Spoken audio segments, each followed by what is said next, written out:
Welcome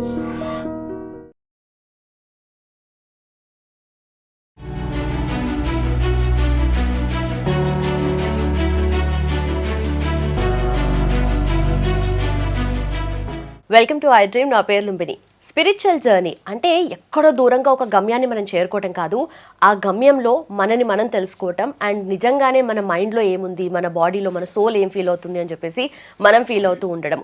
అయితే ముఖ్యంగా ఎవరైనా సరే మనీ రిలేటెడ్ ఇష్యూస్ ఉన్నా, లేదంటే హెల్త్ వైజ్ ఏదైనా ప్రాబ్లమ్స్ ఉన్నా, ఇంట్లో రిలేషన్షిప్ గురించి ఏదైనా గొడవలు ఉన్నా కూడా ప్రశాంతంగా మెడిటేషన్ చేద్దాం, ఒక స్పిరిచువల్ జర్నీ స్టార్ట్ చేద్దామని అని అనుకుంటారు కదా.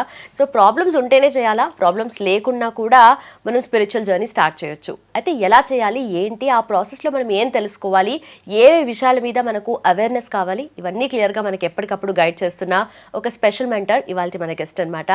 అనంత శక్తి ఫౌండేషన్ నుండి అనంత సాయికృష్ణ గారు మనతో పాటున్నారు. ఆయనతో మాట్లాడదాం. హలో సార్, నమస్తే.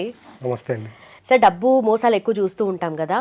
100 కోట్లు 200 కోట్లు స్కామ్ చేసిన వాళ్ళు కూడా ఒక 70 ఏళ్ళు 80 ఏళ్ళు బతికి తర్వాత ఏదో ఒక రోజు చచ్చిపోతారు. అంటే ఆ ఉన్నన్ని రోజులు వాళ్ళైతే డబ్బును అనుభవించారు కదా, చేసింది మోసమే అయినా కూడా.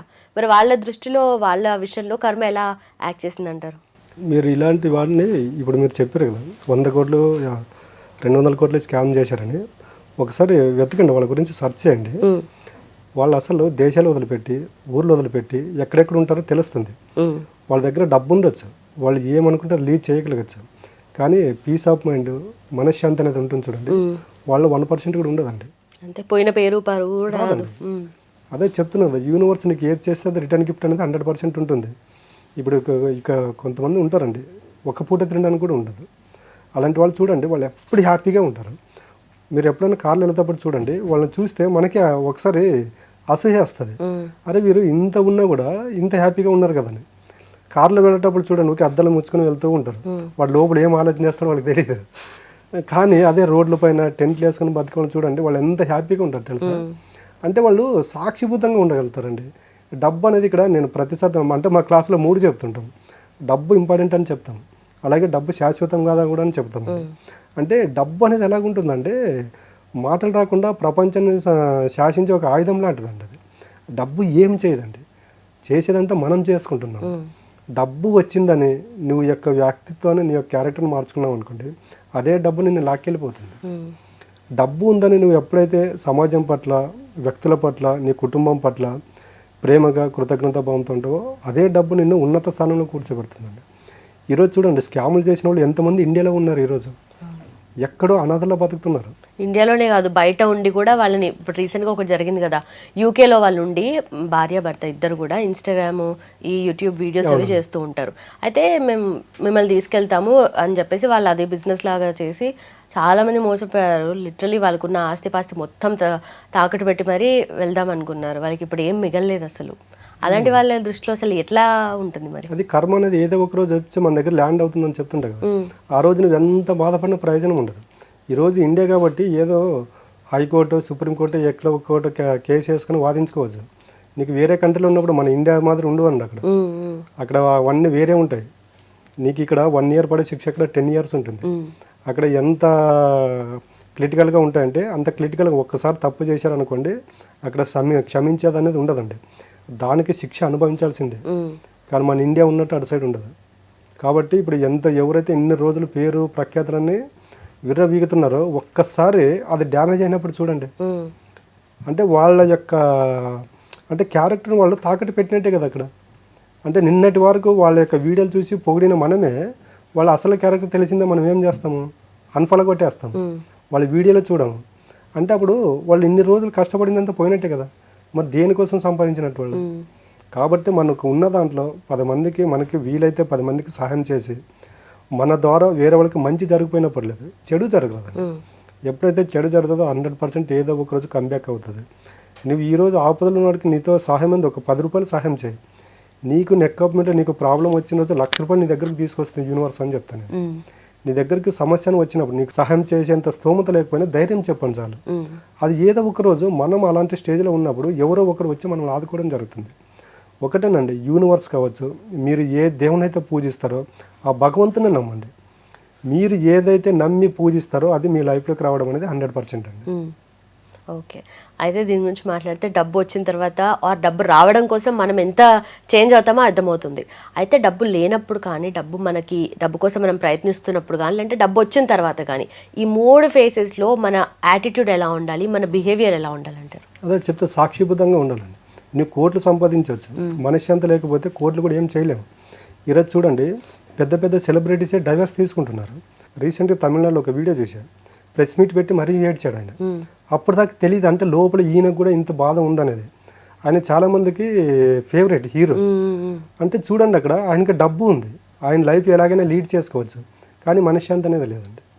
కాబట్టి అన్ని డబ్బుతోనే దొరుకుతాయి అనుకోవడం కూడా మన భ్రమ అని చెప్తున్నాం. మా క్లాసులకు వచ్చే వాళ్ళకి ఎక్స్పెషల్గా డబ్బే ముఖ్యం, కానీ డబ్బుతో ఎలాగ ఉండాలో అలాగే ఉండాలని చెప్తాను. ఫస్ట్ నేను చెప్పేది ఒకటే, ఎప్పుడైతే మీలో ప్రేమతత్వం కృతజ్ఞత భావంతో ఉంటారో ఆ రోజు డబ్బు లేకపోయినా కూడా మీరు జీవించగలుగుతారు. ఇవి లేకుండా డబ్బు ఉన్నా కూడా మీరు రాత్రి మనశ్శాంతిగా నిద్రపోలేరు అని చెప్తాము. ఓకే. అయితే మీరు దీని గురించి డబ్బు గురించి మాట్లాడితే అనంత కుబేర క్రియ అని చెప్పేసి క్లాసెస్ కండక్ట్ చేస్తూ ఉంటారు కదా సార్, అంటే ఏంటి ఆ క్లాసెస్కి అటెండ్ అవుతే ఏమొస్తుందంటారు? అంటే డబ్బుని ఇప్పటి వరకు మనం చూసిన డబ్బుని ఎలాంటి వ్యక్తిత్వంతో చూస్తున్నాము, అంటే డబ్బును మన లైఫ్లోకి ఎలా రిసీవ్ చేసుకోగలుగుతున్నాము, ఆ డబ్బు మన దగ్గర ఉన్నప్పుడు ఎలాగ ఉండాలి, లేనప్పుడు కూడా అలాగే ఉండాలని చెప్తాను. డబ్బుని ఎప్పుడు దూషించకూడదండి. నీ దగ్గర డబ్బు ఉన్నప్పుడు మనకు చూడండి వేరే నెగిటివ్ ఆలోచనలు రావు, డబ్బు లేనప్పుడే వస్తాయి. అంటే డబ్బు లేనప్పుడు ఒక రకంగా చూస్తున్నావు డబ్బును, డబ్బు ఉన్నప్పుడు ఒక రకంగా చూస్తున్నావు. అంటే నువ్వు డబ్బు పట్ల నీకున్నటువంటి క్యారెక్టర్ నీవు లేవు. కాబట్టి డబ్బులు ఈరోజు నీకు 10 రూపాయలు ఉన్నాయి, దాంతో ప్రేమగా ఉండాలని చెప్తున్నా. ఈ 10 రూపాయలు మనకి ఏదో ఒక దానికి ఉపయోగపడుతుంది కదా. మనకు ఈ టైంలో డబ్బు మన దగ్గర లేకపోవచ్చు, కానీ మనం జన్మ తీసుకున్నప్పటి నుండి మనకు ఊహ తెలిసినప్పటి నుండి డబ్బు మనకి ఎన్ని రకాలుగా ఉపయోగపడింది. అంటే క్లాస్లో వచ్చి చెప్పేవాళ్ళకి ఎక్స్పెషల్ కదేనండి, నీ దగ్గర డబ్బు లేదు, డబ్బు రావాలంటే నువ్వు డబ్బును కోరుకోవద్దు, డబ్బును తిట్టొద్దు, నువ్వు పాస్ట్కి వెళ్ళు. నీ డబ్బు వల్ల నీకు కొన్ని వేల మంచి జరిగింది నీకు, దాన్ని ఒక్కసారి గుర్తు చేసుకో. రోజు 2-3 గుర్తు చేసుకోండి. ఎప్పుడైతే వాటిని గుర్తు చేసుకుంటూ ఉంటామో డబ్బు పట్ల మనకు తెలియకుండా ఒక ప్రేమ పెరిగిపోద్ది. మన దగ్గర డబ్బు లేదనే ఆలోచన కూడా ఉండదు. అంటే ఈరోజు మన దగ్గర ఉండాల్సిన డబ్బు కన్నా తక్కువ ఉందనుకోండి, యాక్సెప్ట్ చేయగలుగుతాం. ఇలాంటి క్యారెక్టర్ను మా క్లాసులకు వచ్చిన వాళ్ళలో బిల్డ్ చేయడం జరుగుతుంది అన్నమాట. ఓకే. ఓకే. డబ్బు పట్ల ప్రేమ అంటే శాలరీ పడ్డ ఒక్కరోజు అయితే ఉంటుంది, అంటే నెల గడిచే కొద్దీ అది పోతూ ఉంటుంది.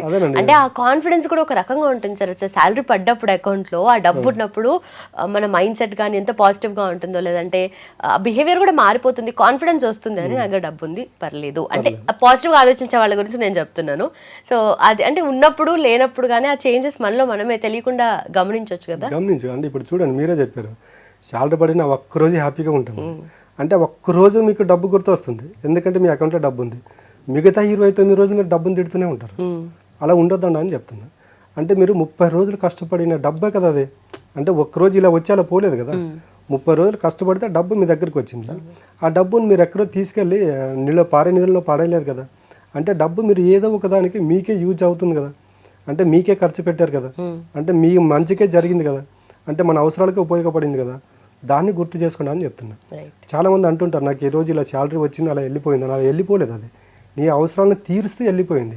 కాబట్టి దాన్ని ప్రేమగా చూడండి, కృతజ్ఞత భావంతో ఉండండి. Right sir, thank you so much. Thank you. So చూసారు కదా, మీకు లైఫ్లో ఏ ప్రాబ్లం ఉంది, డబ్బు సమస్య, లేదంటే రిలేషన్షిప్స్ రిలేటెడ్ ఏదన్నా సమస్య ఉందా, ఆర్ ఎల్స్ ఆరోగ్యపరంగా ఏదన్నా ఉందా, లేదంటే అన్నిటి కలిపి ఇంకా ఏదైనా ప్రాబ్లం ఉందా, వీటన్నిటికీ ఒకటే దారి, స్పిరిచువల్ జర్నీ స్టార్ట్ చేయటం. మరి స్పిరిచువల్ జర్నీ స్టార్ట్ చేయాలి అంటే స్పెషల్ మెంటర్ మనతో పాటు ఉన్నారు అనంత సాయికృష్ణ గారు from Anantha Shakti foundation. So ఆయన కండక్ట్ చేసే క్లాసెస్ గురించి మీకు ఇంకా డీటెయిల్స్ కావాలి, మీరు అటెండ్ అవ్వాలి, లైఫ్ని చేంజ్ చేసుకోవాలి అని అనుకుంటే కింద మెన్షన్ చేసిన నెంబర్కి వెంటనే కాల్ చేయండి. And for more videos, please subscribe to iDream. Please subscribe to iDream. Please subscribe iDream. And please subscribe to iDream.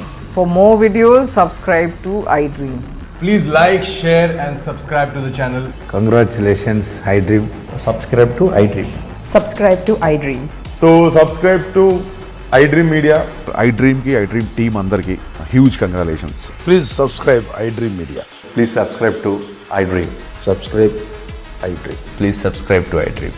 iDream అంటే నా కళల ఛానల్ సబ్స్క్రైబ్ చేసుకున్న నోరు తిరుగుతలేదు, మీరైతే గంట గుర్తు కొట్టండి. For more such videos, please subscribe to iDream.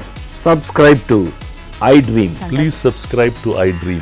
Please subscribe iDream Media. Please do subscribe to iDream. Please subscribe to iDream Media. For best entertainment and information, please subscribe iDream. And don't forget to subscribe to iDream.